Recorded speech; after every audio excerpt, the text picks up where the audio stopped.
lend us a hand. No matter who you are, no matter where you come from, there's no big deal for us walking forward together. No matter when you know, no matter what is your pose, there's way to go for us serving to all the people around the world. Sharing your experience and make the whole world smile by your kindness and talent, as sharing your commitment to help the whole world smile by your passion and intention. Lend us a hand.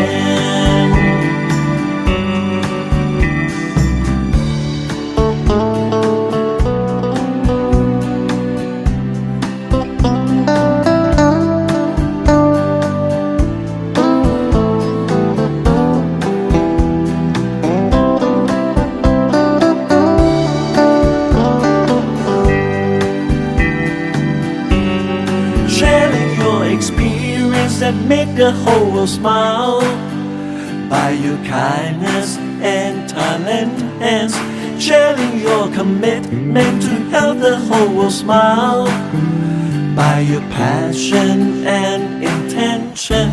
Sharing your experience that make the whole world smile by your kindness and talent, and sharing your commitment to help the whole world smile by your passion and intention. Sharing your experience that make the whole world smile by your kindness and talent, and sharing your commitment to help the whole world smile by your passion and intention. Lend us a hand by your passion and intention. Lend us a hand. Come to join with us, ICD. Give us your hands.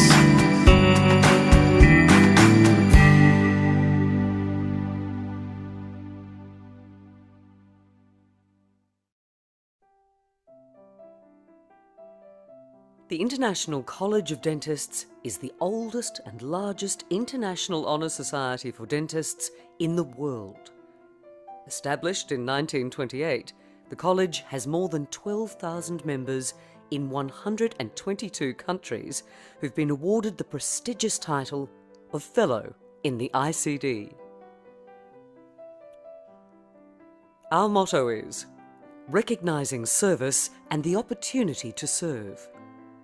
ICD aims to achieve 5 goals following the 5 college core values to which they're linked: leadership, recognition, humanitarianism, education, and professional relations.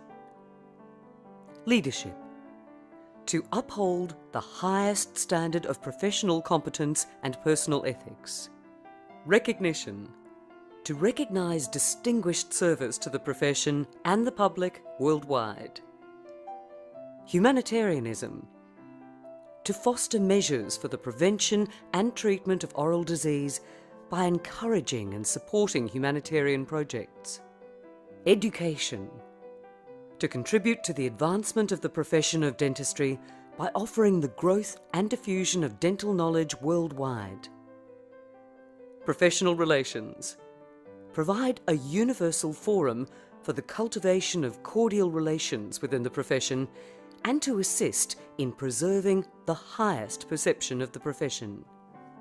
The Office of the International Council is the world headquarters for the ICD, located in Flint, Michigan, USA. The Council office conducts the daily business and affairs of the college and is representative of the International Council.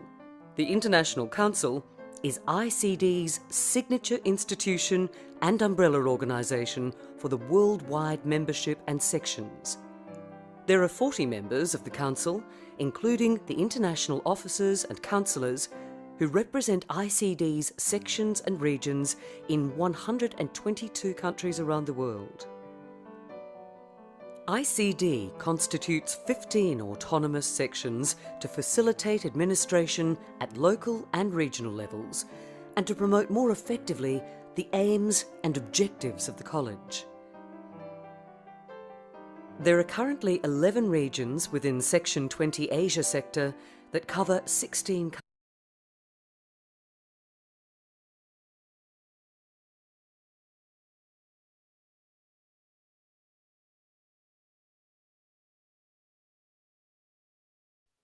Good evening, everybody. Welcome to our bi-monthly ICD webinar. Today, we'll have speaker for Rahimah from Malaysia. We are waiting for her to join.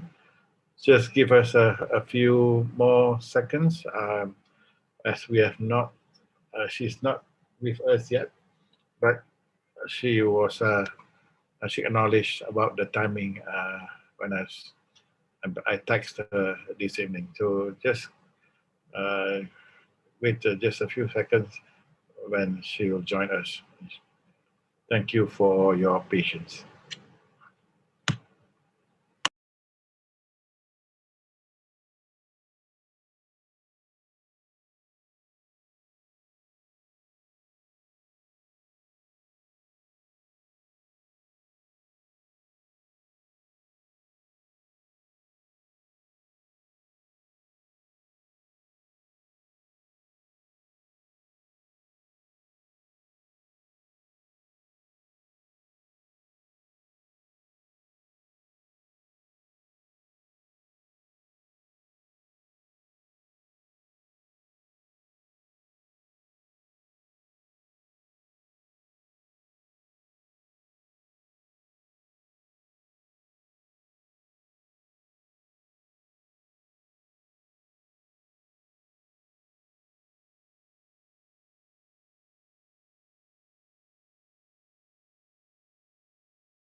For Rahimah, the speaker has joined us.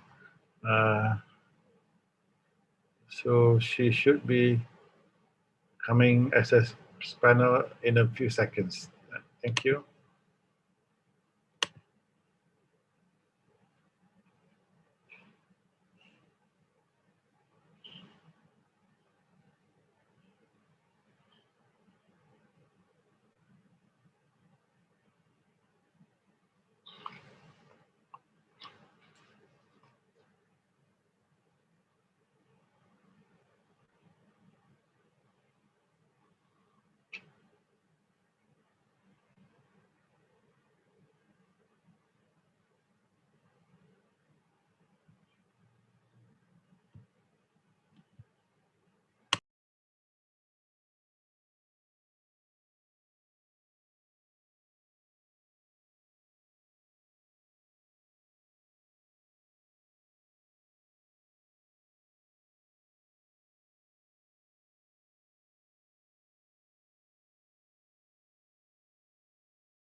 I'm sorry, we have some technical problem.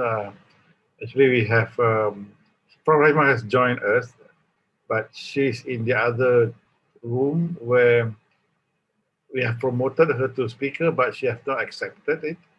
And I have tried to call her, but no response. Please hold on for a few seconds. Yes, we try to get in touch with her from another means. Thank you.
Prof. Rahimah has rejoined us. I have promoted her again, but hopefully, okay, she's with us now. Assalamualaikum, Prof. Rahimah.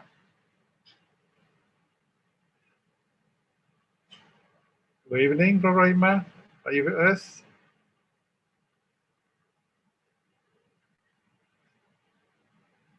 Can you unmute, Prof. Rahimah? Yep, Okay. I have unmuted. All right. Thank you. Thank you for finally you with us now. All right. So we shall start our webinar. First, as usual, I will introduce you. I'll be the moderator for your session tonight, Prof. Rahimah. Okay. Thank you. All right. Okay. Prof. Rahimah, Abdul Kadir, a very prominent figure in the dental profession in Malaysia, graduated from Panjajaran University or Unpad in 1976, and the two boiler house of fluorides in the United States. Must be the Indiana and also Michigan and Arbor, where she got her master's and PhD. And she's a former dean at University of Malaya and founding dean at the youngest private dental faculty at Lincoln University College. And she was also the founding president of Malaysian Association of Dental Public Health Specialists, and elected member of Malaysian Dental Council, and also the panel of Malaysian Qualification Agency, and a former member of the National Specialist Register Subcommittee for Dental Public Health. As a professional, she had a proposition as the president of International Association of Dental Research, IADR Malaysian section, and then an affiliate of IADRC division. On the international front, currently she is the chairman of Alliance Cavity for Free Future Malaysian Carries Free Future Malaysian chapter since 2003, and she was the 9th president of Asian Academy of Preventive Dentistry, former president of Southeast Asia CIAD, or we call it, from 2006 to 2008, as well as a member of the UK-based Global Child Dental Health Senior Dental Leader. Prof. Rahimah is also currently a member of the Oral Health Working Group on the Maternal Health and also of the Geneva-based World Federation for the Public Health Association. As an established academician for 45 years, she remained to be an active in research and currently is the adjunct professor at the University of Malaya Center for Addiction Science, majoring in nicotine and tobacco research. The other research niche is an issues of vulnerable population, which include the disabled, aging population, and the Malaysian Orang Asli indigenous people. She has more than 100 publications in the journals, proceedings, and also abstract to her credit. A versatile writer and speaker, she had written professional and semi-professional layman and children's book, and has presented widely as invited speaker at both local and international platforms. Tonight, Prof. Rahimah has an interesting topic to share with us. She was talking about on the topic addressing the preventive oral care needs of the graying ASEANs. Prof. Rahimah, it's all yours now. Thank you. Thank you very much, Yang Bagi Datuk, the moderator, for the kind introduction. I will start sharing my screen now. Yeah.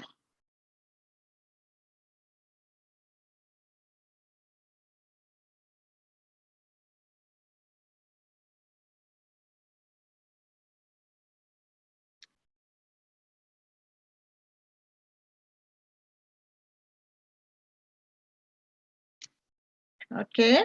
Thank you once again. Thank you very much. And I would like to extend my appreciation to the ICD, yeah, and especially to Datuk for inviting me to give some of my thoughts and opinions about the what do you call this, the elderly population of Asia. Well, I call it Asia, but then actually let's be a little bit more general. I think Asia has a different kind of problems as compared to the other populations who are getting, I mean, in the same format that we do.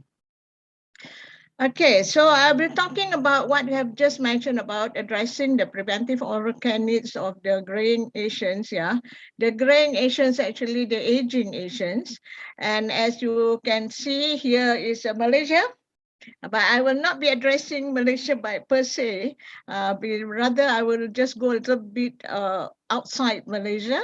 Yeah, so this is Malaysia, and of course, you know, is we have so many celebrations a year, and the one coming up now soon will be the what you call this, the Christmas, and then of course next will be the Chinese New Year in a short while. So Asia, and of course, Asia is unique. Asia, it has a multi-pluralistic population.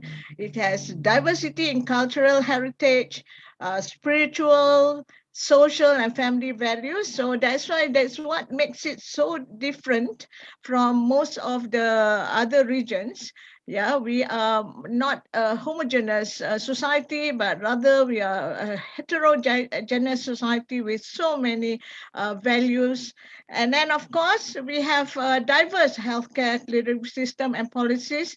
In part, it is because of our history of colonization, I would say, because we have different colonial masters. So most countries around this region has a different outlook. Yeah, I was in Indonesia for 6 years in my early years, and there's definitely a very different from what we have in the Commonwealth countries. So, you know, Singapore, Malaysia, Hong Kong would more or less be in the same mode, yeah, more or less, yeah. So, and then of course, we have economic development disparity, and of course, different political outlook, and more important, in our perspective, it is about the different level and priorities in terms of burden of illness. So I will go into the three sections. One is just a little bit introduction on who are the graying Asians and what are some of the issues. And then, of course, we'll look into the general health and oral health impact that it has. And finally, we'll address the oral health care needs of this population group. Now, according to World Health Organization, aging, who refers aging are those people who have crossed the 65 years old and above.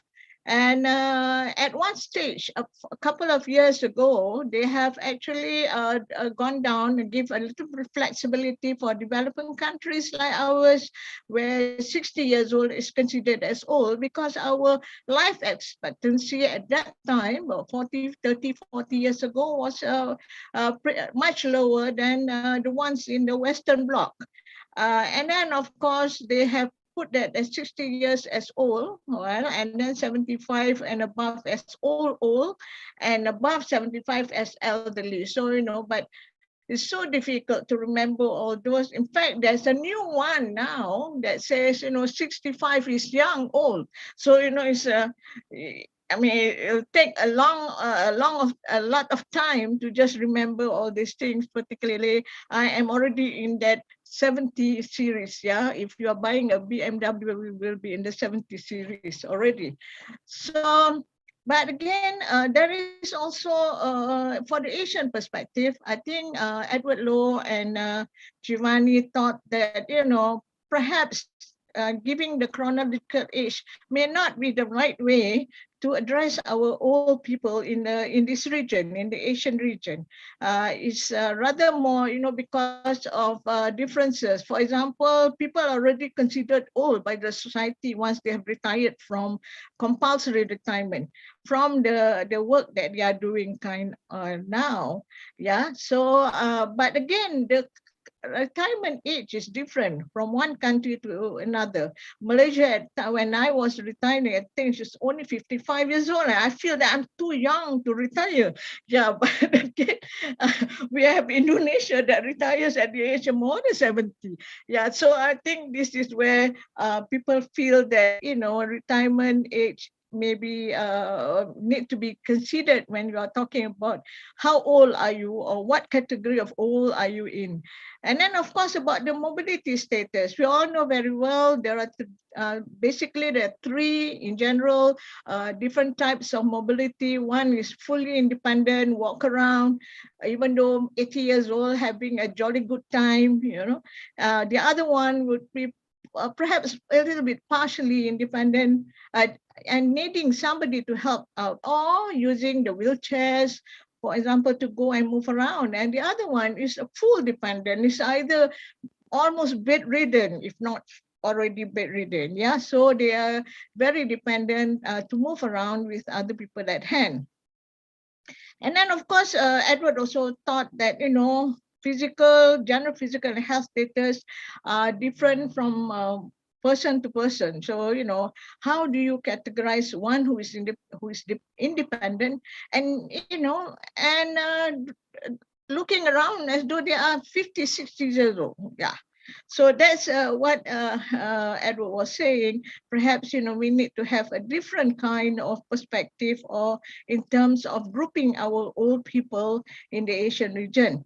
And again, another one is, of course, to look into the eligibility of the welfare, social welfare. If you're on social welfare, it depends on what's the age that they have in mind. So these are things that maybe we need to also bear in mind when we're dealing with the old people, because, it comes like we are, if they come to us, they still need to pay. Yeah. So we need to look into this matter as well. Why it is important to address the world population, because why it is important of aging is because, almost every country is aging. Almost every country is aging. In the 1900, there was only 4% of the world population who are 65 years old and above. But a decade, a century, almost a century forward, you have already threefold, 12%.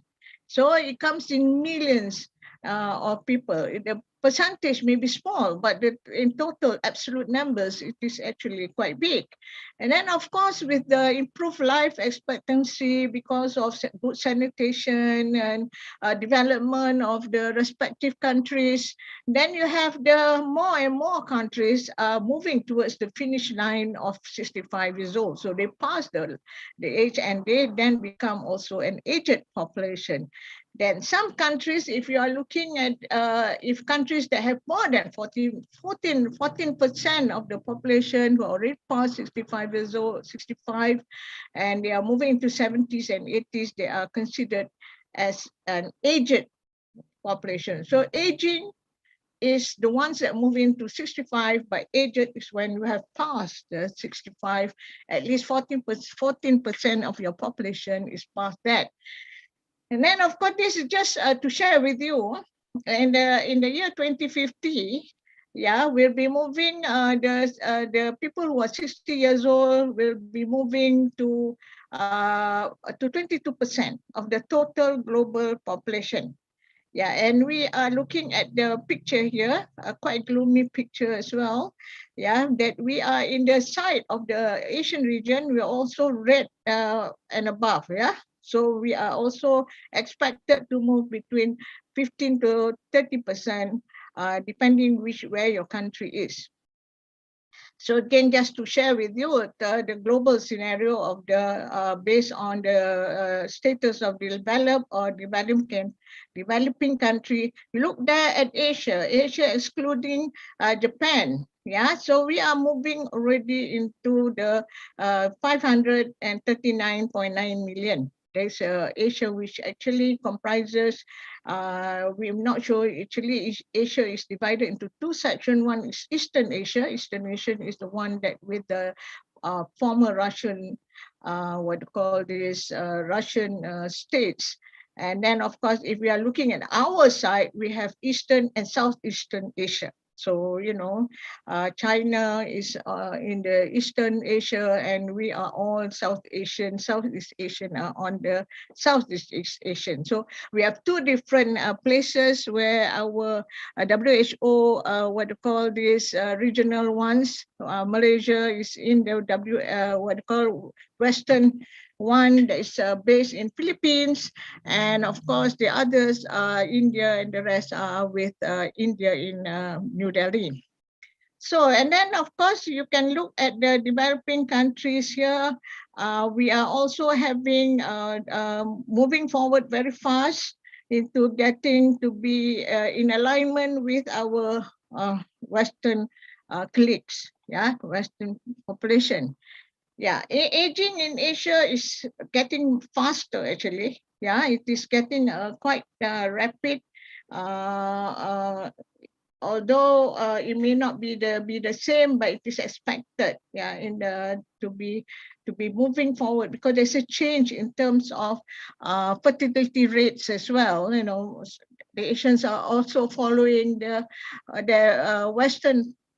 Western colleagues, whereby, you know, we are having lower and lower fertility rate, and so we will reach there, but you know, at the lower proportion. So look at this. This is the one that we just sharing with you again. There will be more females. Yeah, so you have to see is whatever we do is going to be also tailored to there be more females who will be living longer. And you can see the picture that is the broad base, the blue and the red broad base. Now it's going to shrink. And by the year 2050, we are going to have you know, a bottom that is shorter than the top one. The middle one will be very much a standard. Now, look at Japan. Japan has moved forward very fast in terms of aging. And in fact, in Asia, they are the what do you call this, the earliest. And they're showing already the picture, you know, it's a pyramid one time, and then now it becomes like a tree. And now they look like, you know, somebody, a girl who's having with a blouse on her. So, you know, the population are aging definitely, and this is quite worrying to a certain extent. Yeah, because it has economic implications. Why we are saying that, you know, reduction in economic, there higher proportion of older groups would limit the population economic growth, because we are considered to be less productive. This is one of the reasons why a lot of countries now allowing older folks to actually work up to the that as much as they can, yeah, so that at least they can fend for themselves. We are working like one is to every 3 children or 3 young people, we have to spot one. And then in future, be more less children who have to spot more of the elderly. So this is what the countries are a little bit worried, because the economy is only that much. If you don't produce so much, then you will have also strain in public funds. You can give a lot more to development, and of course the final pressure will be on the health system as the expenditure will increase. This is in particular for countries like Malaysia, where 90% of the population are actually covered by the government. So you have to, and dentistry, which is one of the most expensive, is yes, is there. Is whereby we provide most of the care for the general population that is below certain what they call these earnings. Then they can actually go to the government clinics, and then of course it's practically almost free. Yeah. So in Asia, you can see apart from Japan, these are the countries that are catching up. Yeah, Hong Kong, Japan, South Korea, Taiwan, and of course Singapore is already there, but it's not in here. Singapore, and they are going to be above us, and by the year 2066, almost half of the population would be 65 years and above. So that's what we are talking about, aging society here. Now, Asia's aging population is why it is important to address here, because what they call this, they are going to be rapidly filling up all the countries around this region, because they are living longer. But the issue is they become a significant vulnerable population. Yeah, if they are not healthy, then it becomes a problem for the country, and also for the region. Yeah, because this, as we know, as people grow older, they are at greater risk of developing general health problems, not only health. Yeah, and then of course, then it becomes a problem for the country if they cannot provide the services, because in terms of healthcare access physically, financially, and emotionally, because the patients become quite emotional. They cannot get the treatment that they want, and they feel that they deserve to get it. And then of course, we know very well, oral disease is generally preventable. Sorry, my cat is on the table. But we have issues there. It is preventable. But why are we not preventing it? We're getting the burden of illness actually is getting higher and higher. Okay. And then, of course, there is another issue that we want to consider when, treating our population here is about the human rights issues. We have to recognize that they have as much right to attain certain standards of health. And this right is actually enshrined in the law. Yeah, so it is in the law. If you can get into trouble if your country do not provide the same equal provision of care for them. And then we are talking about today, everybody is talking about equitable care. Because that's one is right, it's about the rights. The other one, without the rights also, they all demand to have equitable care. And because equitable care to aging population will actually provide substantial or contribute substantial sustainable development to the country. Yeah, so if they're healthy, they're good for your country. If they're not so healthy, then it will be a burden to the country that they're in. And then, of course, in reality, if you can look after them or they get the provision that they need, actually, then they actually can work. So when they can work, they're actually contributing to the economy of the country and lowering the burden of expenditure in terms of health. So this is why every country or MOH, Ministry of Health, in most countries are focusing on aging, healthy aging, active and healthy aging. We want to make sure that our population are going to be there. So I have just intro you to the situation that we are in now. We are going to have this population. And of course, now we look into, we should all know, if you are dentists, you all know what is some of the issues.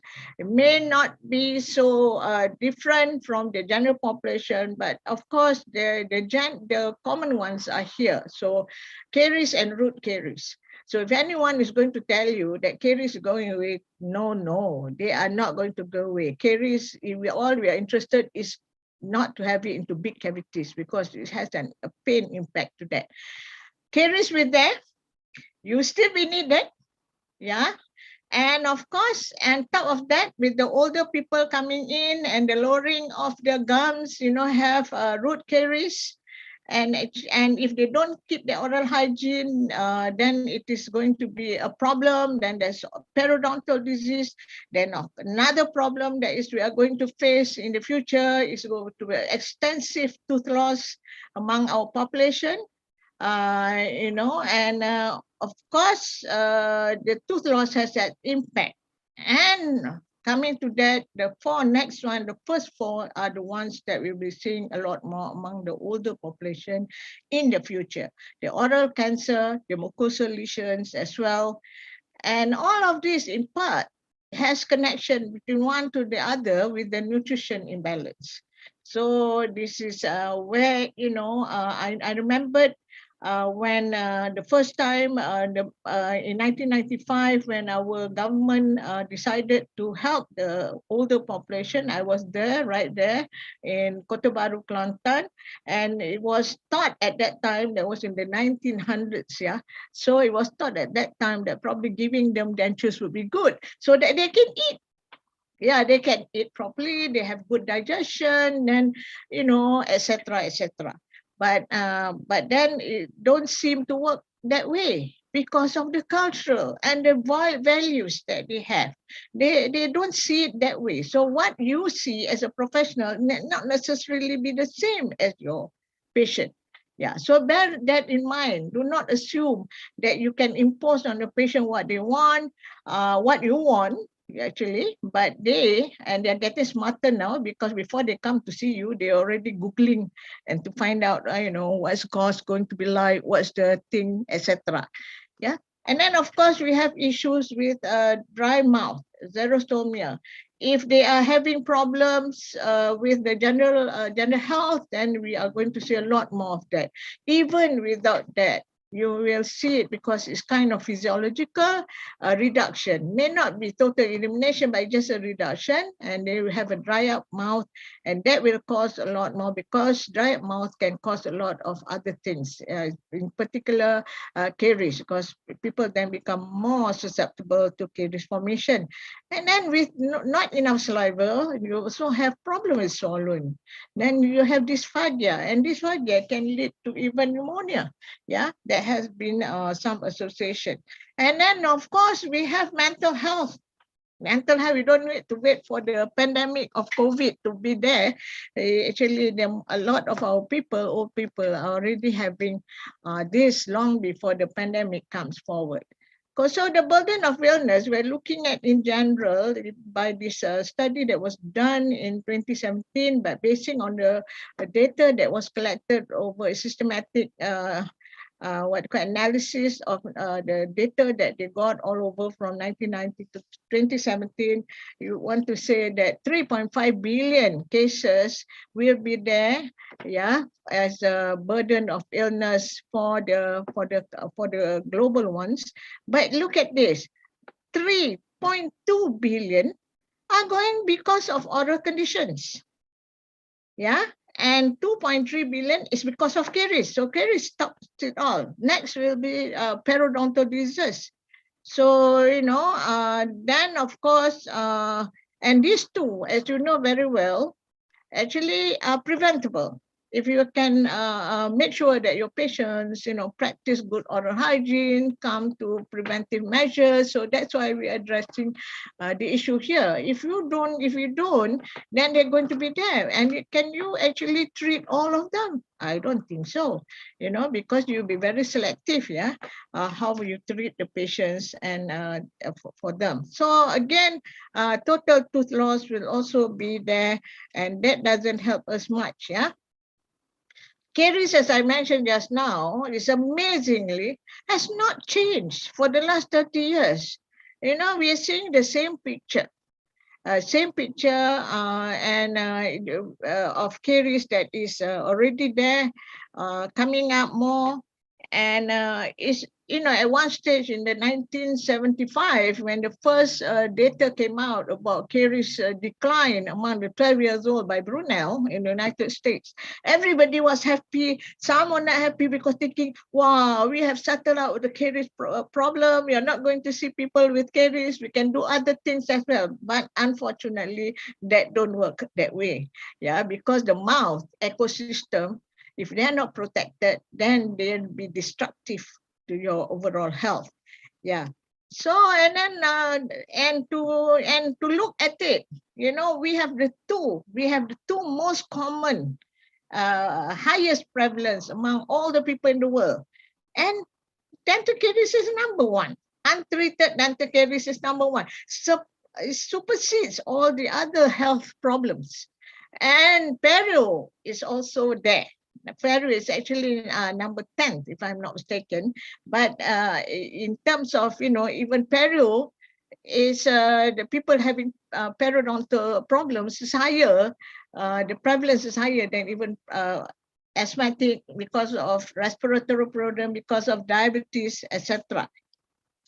Yeah, so you can see that, yeah, it is the sixth most prevalent health condition, and where in the world, actually 7 out of 10 will have or already have periodontal problems.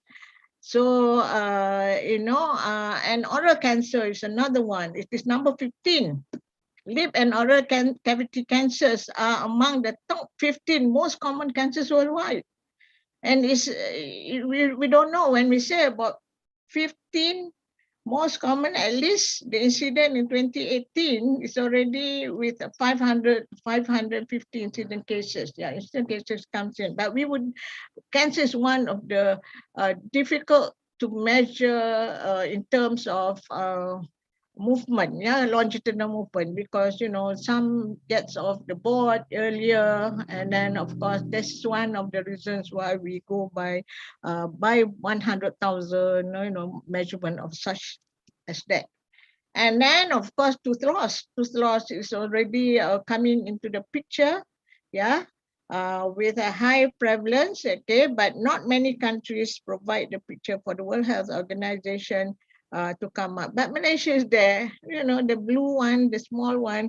Malaysia is already in the group having at least 16%, 10 to 16% of tooth loss among the 65 years old. That's quite a large number, actually.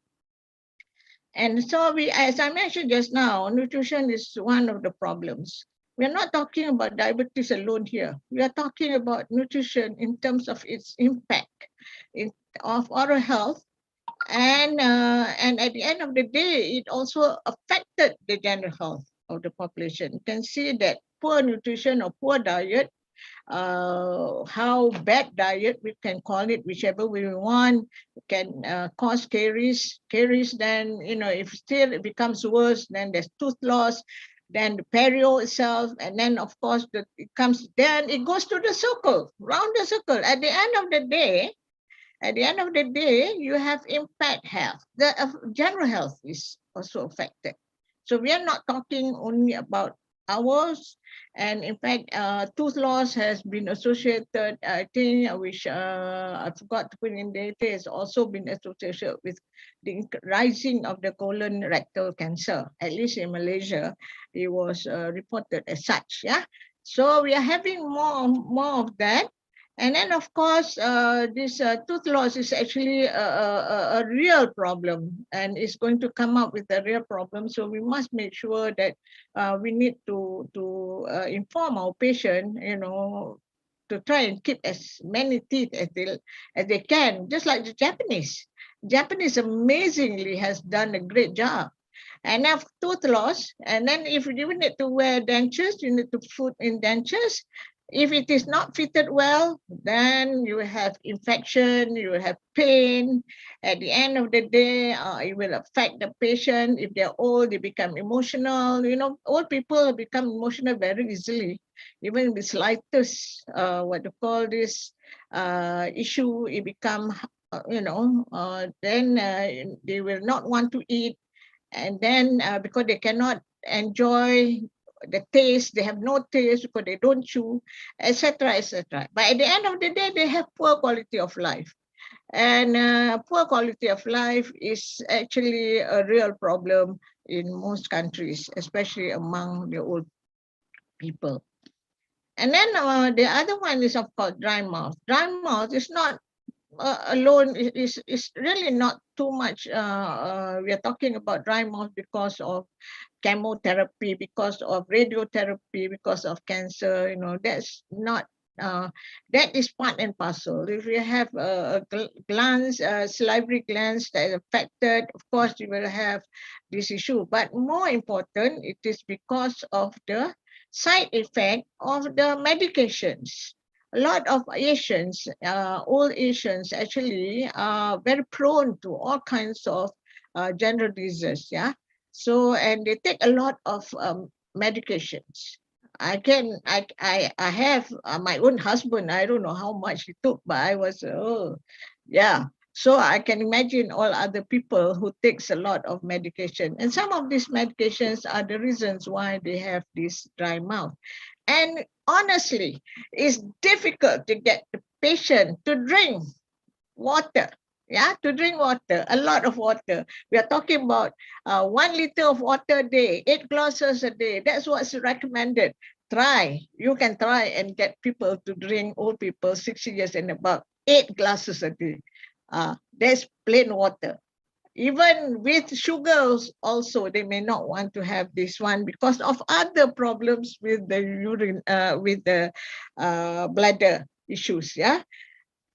And then, of course, we have also oral diseases that are linked with other general health problems, and or even poor lifestyle. Taking tobacco, smoking, drugs, alcohol, all these are actually bitter nut chewing is getting less and less. I think in general is not in Malaysia. We hardly see it now. Maybe for the very very old ones, yeah. And then, but for the others, you can see that all the others, as you know very well, have a link with oral health. As like this, some with cardiovascular disease, stroke, aspiration, pneumonia, it's all there. I purposely did not seek out the paper. I have them, but because it will take too long. Okay, and then of course we have the chronic oral infection that can complicate the medical management of health disease. Instead of, it becomes worse. I think during the pandemic, everybody is asking, all the dental people or most of the professionals are asking everybody to go and gargle at least twice a day or 3 times a day, yeah, with betadine, or the lower end would be with all the other mouthwashes. So after this pandemic, I'm not sure whether they will do it more. They will do it also, yeah. So, and then of course there's speech impairment. Once you have dry mouth, you will have eating difficulty. You also have speech impairment, and then of course discomfort in terms of speaking. So this just some of the ones. I'll just pass this. Some of the one that you are familiar with, yeah, periodontal disease with pneumonia, and periodontal disease is the real culprit here, yeah. So you can see that it is also with diabetes, So periodontologists I don't know how many we have. So that's where your services are fully needed.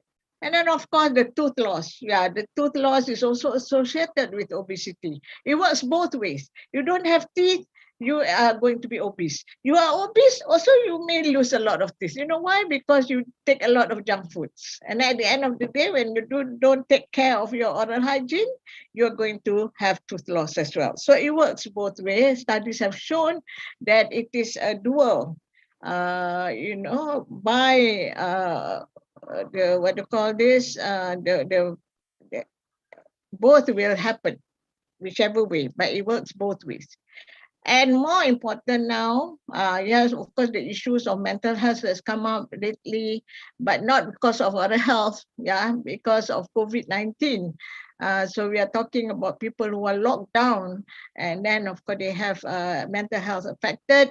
But again, poor oral health, if they are not, maybe we need to tell them, post-COVID, you still need to look after your mouth, because if you don't, then you will have a lot of problems and you will have the mental health issues. So it's not because of the disease that is the current pandemic, but it's also because of oral health problems, oral hygiene, not keeping well. And then this will affect the mental health. Is not that part. The mental health affects because once they have problems, oral health, pain, everything else, tooth loss, they look ugly. They feel that they look ugly. It's the self-esteem that is affected. The social interaction, because they cannot talk to their friends and everything else. They are shy to go out. They cannot go, they feel that, they're very passive in their work ability. So all this actually are the ones that causes the mental health problems. So it's the side effect of having no teeth.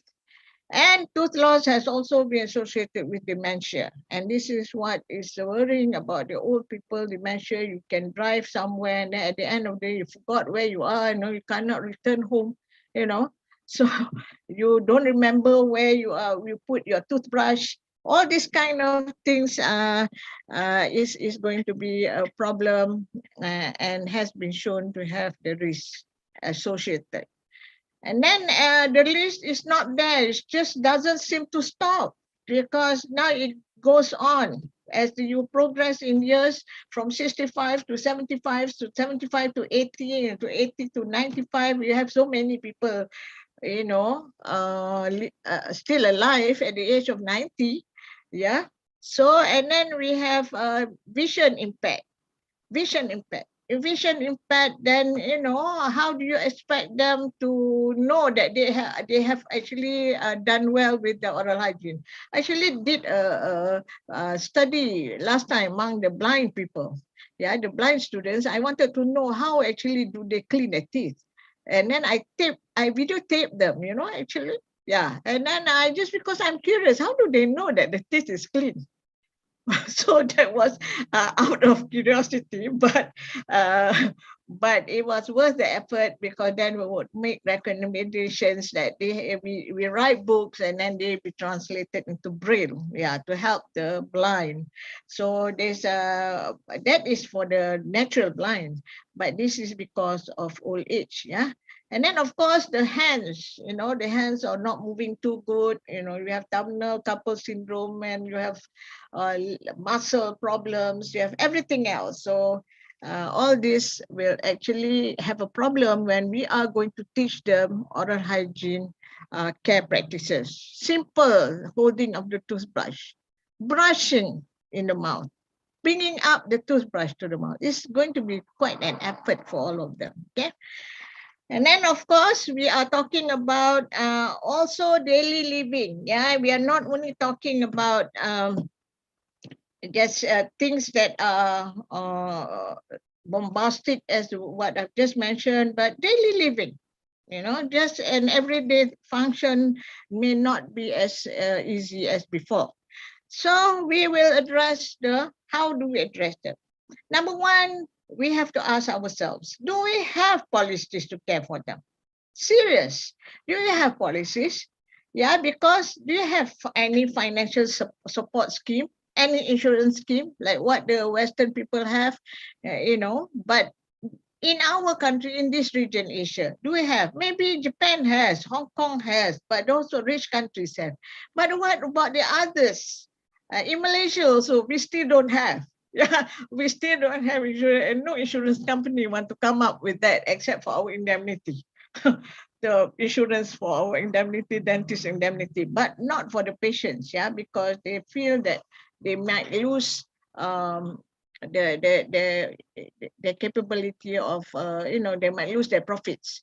Actually, when I was in the States last time and doing this project that we helped with Ryan is to look for blue shields, how, because they're losing money in terms of healthcare, oral healthcare. And because people are, demanding for what they call this endo treatment, etc., etc. And actually, we suggested, although it's a class exercise at our master's level, we suggested that, they come up with a basic care. Everybody has to go for it. Prevention care. For last time, it was just 25 USD. Yeah, I don't know how much now. That was 1980s. Yeah, so I don't know whether it's still there, but that was what we come up with.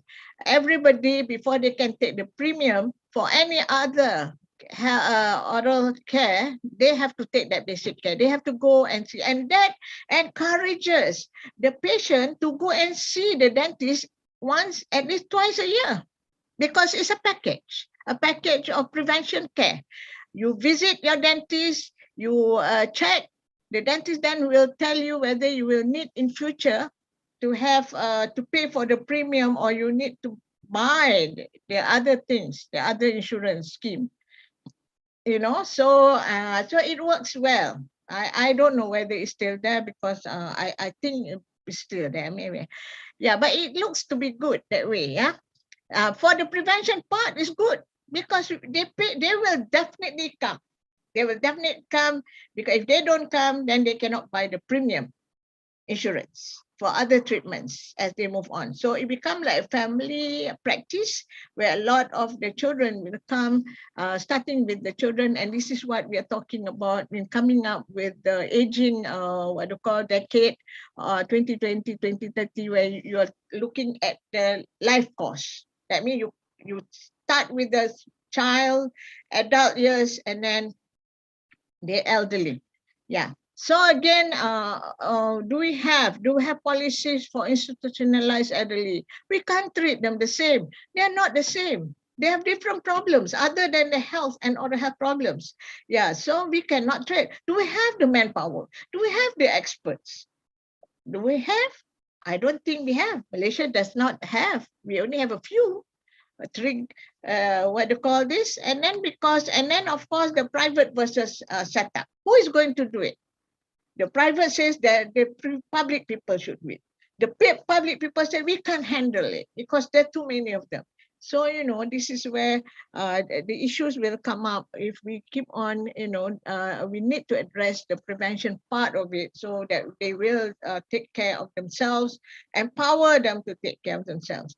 Now, if you look at this, Japan, amazing. They have even started since 1960s to come up with welfare policies. Of course, started with health first, but then gradually everything comes in place. You imagine 1960s? No wonder they can do well with the 80-20 program. Yeah. So I know Malaysia doesn't have it yet until today, unless I'm wrong. Yeah, we have gone through 20 years already, I think, of trying to come up with one. And of course, they have. And so what about other regions? When I ask around, they asked several, maybe some countries are still working on it. We are not talking about the rich countries in this region. Yeah, we are talking about us, the poorer ones. Some they have commented, we have policy, but they haven't been seriously implemented. Some may have the policy, but they have not been implemented. But some feel that they are not doing it well. If they actually do it stage by stage, starting from small, everything then it works out well. And then of course the services it's always provided for the urban folks. What about the rural folks? Countries most of the countries in this region have a lot of rural folks. So who's treating them? If we don't see them, then we are adding the burden of illness to our country. So we will never be relieved of our problem. And then what are the services that we can provide? Have we thought about it? So it's just not as simple as, having so many old people, it's about what services can we provide? You want to provide them with dentures, implant, restorative care? Fine. Only the few who can afford. But what about the rest? The rest are more than the few. This is the main issue and the main problem that we have. Yeah, and then if our country do not have enough dentists, we are in trouble. Okay, still many barriers to receive care. Accessibility. Their accessibility. They can't go to the clinic themselves. They need to have their children bring them. They can't go on the bus. The bus will leave them behind. And then they can't go on the taxis because taxi costs, and then they are not earning. Wow, so many issues relating to accessibility. And then affordability. Of course, they said dental treatment are expensive. I don't blame them.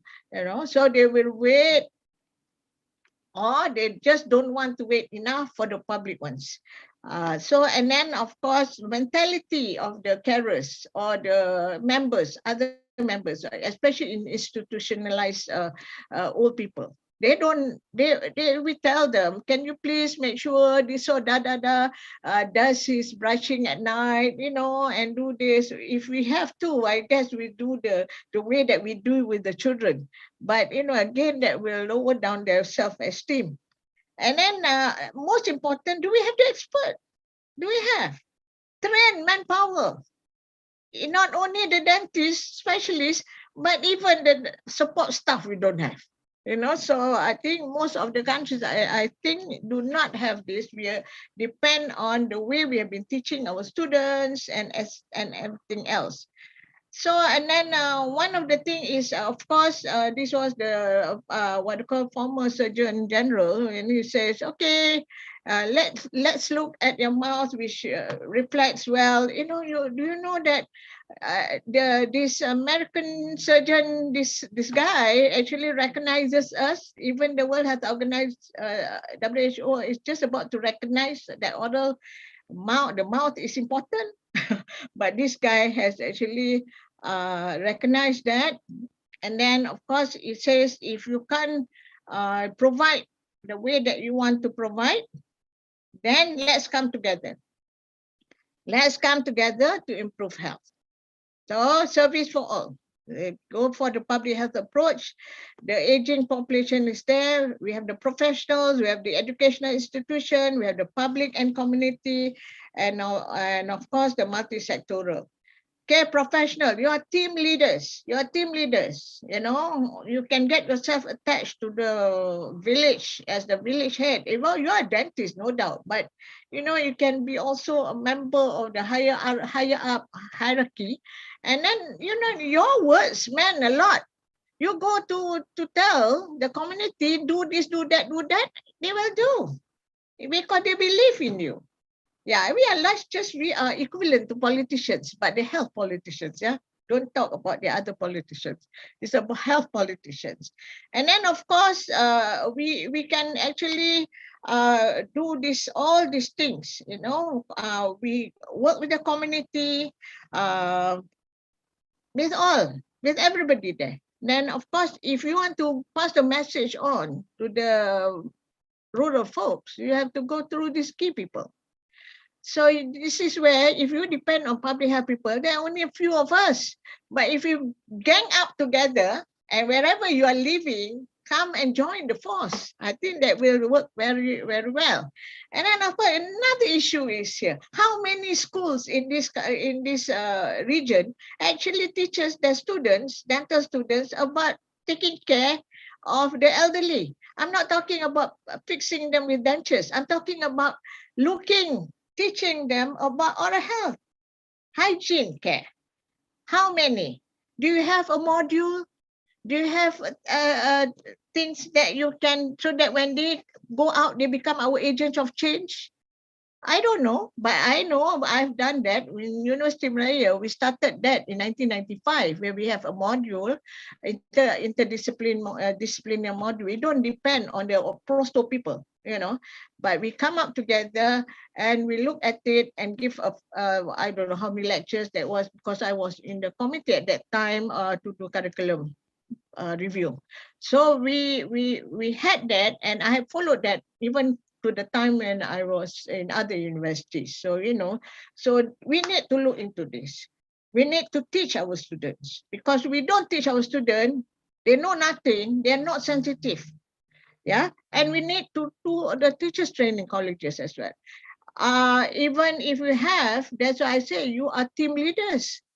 If you know anyone who is in the health, in the education side, you can actually try and influence them to tell them that in the school they should also add this as part and parcel.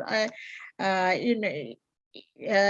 and parcel. For example, in the practical, simple things, they look at each other's mouth using the mouth, disposable mouth mirror, and count the teeth, how many teeth they have. Simple thing. And then it's like mathematics. Maths comes into play. Maths, oral health comes into play. Something like that, yeah. For the primary school children. I mean, it just came out from my mind right now, but I don't have any more children in school. Okay, so and then of course the public actually they are waiting for us. So if we come to them, I'm sure they will assist us in bringing up. They can be our agents of change. Like the Minister of Health, for example, they did this, and I followed them to Sarawak, yeah, to what's the name of the place? I forgot already. But then take the small flight there, small aeroplane, and go there. And actually, they have this icon program. Actually, they use the select a few of the key people in the village and teach them about oral hygiene care. And these people are the ones who teach, because we possibly cannot go there because it's so far out into the rural area. Yeah, you need to go there by a small plane that only can fit in 7 people. Yeah, so that's the kind of things that we need to do as well. And then, of course, there are many opportunities for us to help, not just to be dependent on the public health people.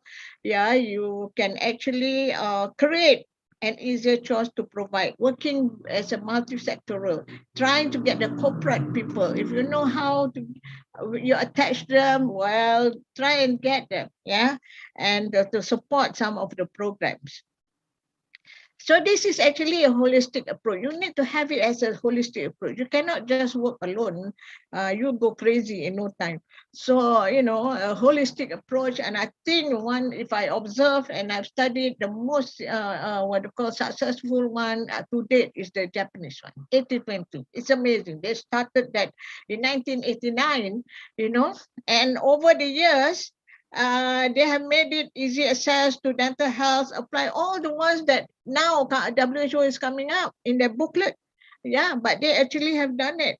Yeah, so this is some of the thing. And over the years since then, they have seen a 10 to 50%, fivefold growth of success. Yeah, so people are having at least 20 teeth in their mouth in occlusion. So they have good diet, they can eat well, and they're healthy. The Japanese are very healthy people. And then, of course, coming up very soon, is going to be tabled at the United Nations Assembly next month. I think next month. There's a global strategy on oral health. Actually, it was formulated in 2015, but now it's going to second phase where they are going to talk about aging. Yeah, this is talking about aging, talking about the aging population, seriously talking about it. And, for the first time, they recognize oral health as important. My God, I see the paper, the discussion paper, and it's there. Okay, so that's a discussion paper. The decade of healthy aging is moving on from the 20th and the second phase 2020 to 2030. And they now recognize oral health because they have invited us to look into the matter and come up with recommendations. Yeah. And then, of course, in the global overview of oral health discussion, you look at it. Oral health is the well-being of the mouth. That's number one they recognize. Number two is because they said if you are well, your oral health is well, everything is well, you have full capacity in terms of participation, in terms of your what you call everyday life. And then, of course, but they also inform us that to have it as an integrated approach, which means we can go into medicine. We can try to go and get influence our medical friends, to also help us. But actually, in Malaysia, many years ago, they have because we are short of manpower in Sarawak, and then they have a lot of outreach program. We possibly don't have enough, even our support staff to go. And the Ministry of Health, our oral health division, actually had trained public health nurses to do the oral health education and oral hygiene instruction. So, because these are the public health nurses, the one that goes right there, somewhere far away, and then we don't go. We are too chair dependent. Yeah, so they can go without the chair. So they actually have helped us, but I don't think it's still on now because Sarawak has advanced. Yeah, so there's 6 principles here. If you look at them, I'm not going to discuss them, but this is the one that will be tabled next month. And and actually it all works out to what we already have done. It's just an emphasis and moving forward. Okay.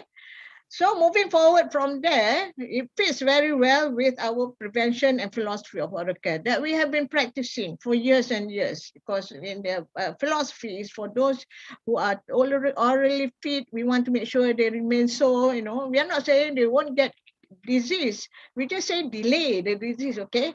And then, of course, and for those who actually, the 25%, for example, in caries that was found to really need treatment, they can go for the treatment. The rest, if they can maintain, that would be good. That would be good for them, good for us, good for the country. Yeah.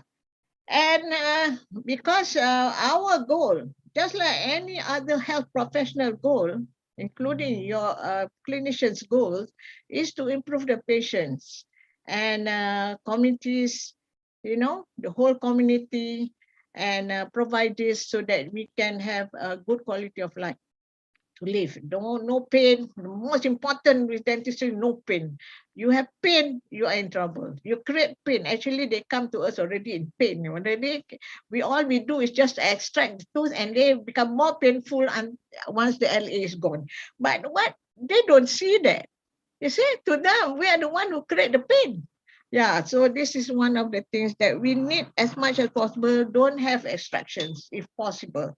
And then, of course, the good thing about the oral care is also, as they wanted in the coming up booklet, coming up principles is one of them is about holistic management. So we look at it, holistic means comprehensive care. Yeah, that's the one that I mentioned to you about something like the one that we come up with for the Blue Shields.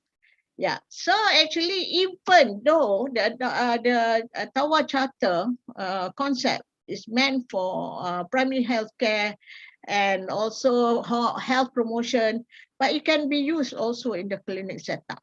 Yeah, in the clinic setup, the principles are the same. We just have to have advocacy, oral health education, they're all there. Yeah, and that's the one that we do a lot more. And then, but another thing that we can come up with, as I said, old people need not necessarily be the same like normal people, other people, younger people.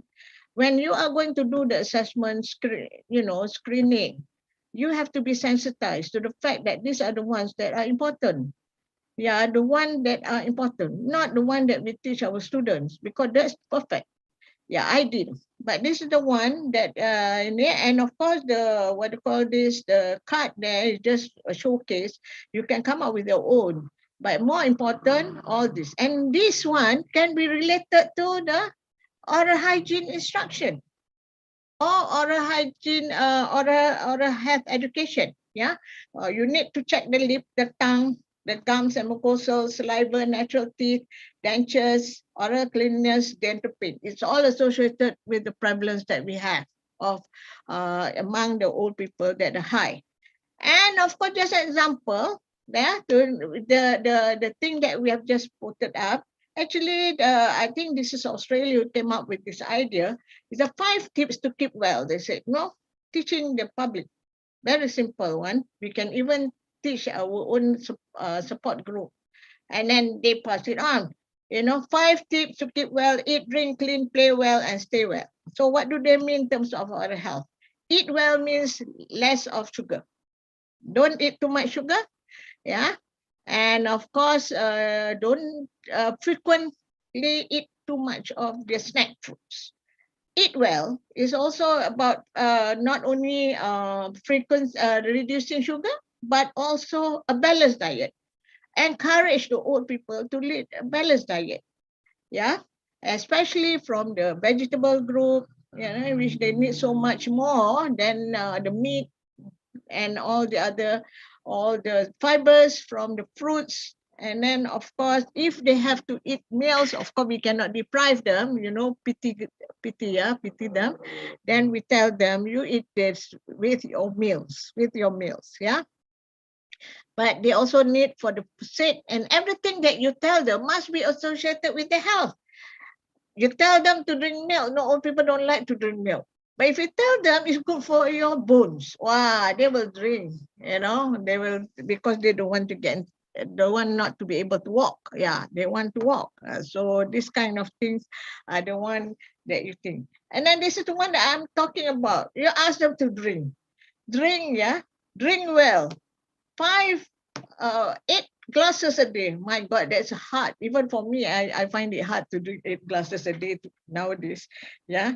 But it needs to be done. It needs to be done.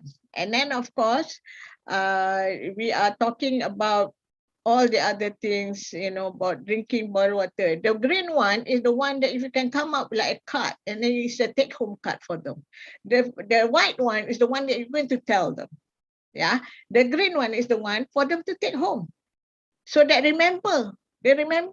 Old people don't remember too long. Even I was told last time, a goldfish can remember 3 seconds compared to a human being who can remember only 2 seconds. I don't know how true that is, but that was what was, maybe it's a joke, but I remembered that until today. Okay, so yeah.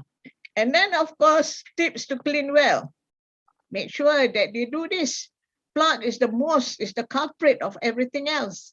So then here we have messages for the natural one with the teeth, that have natural teeth, And of course, yeah, this I'm not very agreeable with the notion that, you have to change your toothbrush every 3 months. My God, if they don't have money, if I have 6 children, then I have to buy one each for the children so that they don't have contaminated toothbrush. And then myself, I rather spend that money to buy 5 kilograms of rice and feed my children. Okay, so I think this is a decision that needs to be looked into wisely by us, yeah, when we are doing this oral health education and recommendation. We just don't follow what the book says in total. Books are books, they're ideal. Okay, so, and then of course, for those people who are wearing dentures, some of the messages that you need to tell them, of course, you're doing it now. But I'm just saying that if you are going to teach other people to support your program, these are simple enough. You don't need to have a dentist. You don't need to have a nurse, a dental nurse to do this. Yeah, it would be ideal, but you can teach volunteers. This is where I say volunteers and people who are key people in the community. And of course, we are looking at tips to play well. Yeah, you need to exercise. You don't realize this, but old people need to exercise their mouth. Yeah, if they don't, then they'll be all strained, all strained, and you can even smile. So there's a facial exercise, there's a tongue exercise, there's a saliva exercise. It won't take so long. It's very short. You put in there, it's very simple. Put the air in the chin and then you poo, poo, poo. Or You know, this is the one you move the cheeks and everything else, and the tongue, you know, things like that. And then, of course, you massage the face, you know, so that, you know, there's all the strain there. You don't have headache, migraine, things like that. Yeah. So, and then because you will also supposedly to actually also push out the glands to come up with the saliva, because old people, they have very little saliva. So if they can trigger the saliva, that's fine. And then, okay, your mouth, a moist mouth will not be so tight for old people as well. And this is the most important. You have to tell them. In our last time when I was in the was teaching in the school, I make sure that every clinical student teach that to those 40 years and above. What? They have to teach this as part of their oral health education, so that the patient can go home and do it themselves. Yeah, and they have to check and recheck that the patient are doing it all right, you know, doing it the correct way. Because you don't need to wait until they become dentists. The dental students can actually do this if you have put it as one of the protocol of clinical protocol, prevention protocol in the clinic, that they must teach their patients about this. So it's not about oral health promotion on the ground, that every time I go to the ground, only the student do it. No, you have to make sure that the students do it even in the clinic on their patient, and make it compulsory. 40 years and above. That's why I asked the student, and doesn't matter whether they are what they call this, they are needing prosto treatment or not. Any treatment for that matter is part and parcel of preventive care. So, and looking at it, of course, sorry, you have in summary, I'm just finishing on time. Yeah, I hope please bear in mind that the older population, you poses a different problems altogether. And so they need different solution. We cannot, for people who are in the admin side or people who are planners, please bear in mind, you cannot come up with a program idea for adolescents to fit into the old people. It won't work. Yeah. And then, of course, management of this population group must be holistic in nature. You're not only looking at them, at their mouth, their oral general health, but also their heart, their smile, their emotion. This is, I know it's a bit too much, but that's the reality. And this is why you need to start from school. You need to start so they are sensitized, you know, not to wait if they have a grandma or grandpa at home. You know, no, not everybody now have these 3-generation families. So, you know, this is something that needs to be encouraged. And then, of course, what they call is not only about the clinical treatment, yeah, restorative, curative treatment. You need also to support them prior to treatment, during treatment, and after treatment, to give them some form of preventive care. And that can be oral health education, that can be plaque control, that can be oral hygiene instruction, that can be all the meet MID procedures, you know, topical fluorides, all. This should be encouraged, you know. So having said all those, yeah, I think I'm done with. And if there are any questions, and anyone who's curious enough, yeah, this is what I think is the real one, the real game. We need to provide dental care to keep people healthy, but they need to save money as well for other things. We also need to save our government money, so that, you know, we can provide the best care for those who are underprivileged. So I think with that, I thank you to everybody who are here for your patience. Thank you very much. Yeah.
We are actually waiting for Prof. Datuk Muhammad Ibrahim to respond.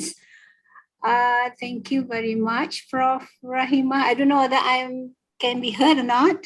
Yeah, okay. Datuk, okay, thank you very much. Okay.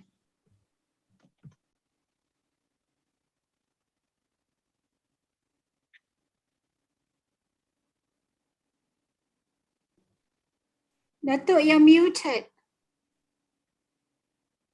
I hope you can wait for a while if there is any question. But as for now, from the chat box, I don't see anything. And also from the Q&A also, I don't see any questions from our attendees. So anyway, I still don't see, but I just want to ask you about, let me ask you, since there is no questions, since we know that our aging population is going up, and from, as you can see, Japan now is one of the highest number in terms of age population. In terms of curriculum in our undergrad teaching, do you think we need to have a special module or for the management of this aging patient, geriatric, or just can be embedded in any of the subject relevant for Rahimah? Okay, last time when we started, it was embedded, but I think it doesn't work well because then we don't get the attention of the students. So we actually came up with a module, yeah. So this was in UM, and then when I moved to UKM also has this, and also Lincoln has this. So we actually have a one-term module where they have, we don't look into only the oral health perspective. We look at all the other perspective, social psychology and everything else, and counseling as well, so that we give invited people who are not necessarily dentists, yeah. And then we actually have the practical session for my school. Last time, what we do is in the third year, we actually give an assignment, 6 weeks assignment, where they actually have to go and out to a nursing home. Yeah, they have to look for a nursing home in a group. So the group will then come up with a plan of how they are going to do oral health promotion, which includes all the other things. And if the patient, if the subject, then that they do the screening as well at the nursing home. If then they get a patient. If this patient have the criteria to do to need for prosto, so it works well for the students as well. Yeah. So I think that is what what to call this. Wow, that's mine. Showing up, is it? Yeah, okay. I'm projecting your. Okay, now so yeah, so and then it works well because they have interaction at the place, at the workplace, at the homes. And they teach the carers at the home. They look at the diet, then they have a go together after 6 weeks, and then they can come back if they want, So it's quite a kind of half independent, and then we give them the exams, and they follow up. Some of the module that I was saying just now, like stay well and all that, that's part and parcel of their oral health education, oral hygiene that they have to give to every patient beyond the age of 40, even in their own clinic time, so that they remember for good, yeah, what they are doing. So and then they're year 5, and then they will go out as well. So we have 2 sessions with the old people, and I think it's effective because my students actually are quite comfortable with old people. Yeah, they're used to it, I suppose. Yeah, so I think it would be good if you have your own module, not to be so intensive. Just once you have once you have the proper teaching module, the rest come in place. And it's not only public health people who are doing it, yeah. We don't have enough. So we come in with all the other partners that to do it. So it become an interdisciplinary and multidisciplinary kind of module. Yeah. Okay, thank you. What about in Japan? How do they do it now, since they have quite a number of age population in terms of the ratio? You got any idea about that? The Japanese 80/20 is actually oral health promotion module. I didn't share with you actually the concept, yeah, the concept that they have. So they do exactly as what we are doing actually. It's just that we are not as structured as they are, yeah.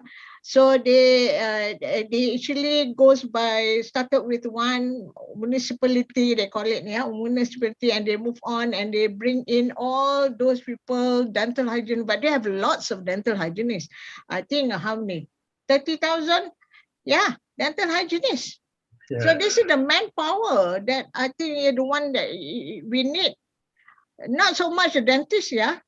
So for oral health education, it would be more effective if we have the support staff doing it, or the nurses. Yeah, Malaysia only has 3,000 dental hygienists, about 3 or 4,000, yes, roughly. So, and if we do one off like that, it means nothing. So I think if we, you know, they must be inside there. They also must have a module. Everybody must have a module. If come to that, you want to teach seriously, they have to have a proper module. Okay. All right. Thank you, Rahimah, for sharing the session with us today. We hope that those present tonight will benefit from your presentation. And of course, we also have, besides on this channel, on the Zoom, I saw just now that quite a few also are with us and on the YouTube education channel. Okay, and again, on behalf of Section 15, I would like to thank you for spending your time with us and with our members tonight about the topic of aging. Actually, when I first projected, or distributed your slide and the link to our members, there was one, there was one who asked me, "Are you sure it's graying or GRAY or GREY?" So GRAY. I think it's people is GRAY. So I said, no, I'm quite sure that was. I checked back with what you gave me. I think I'm quite sure that the GREY. So I told him it's GREY. Anyway, thank you again for Rahimah for sharing with us, and maybe hope we can invite you again in future to share with our member in our bi-monthly ICD webinar. Thank you very much. No, okay, and now I think as usual I will share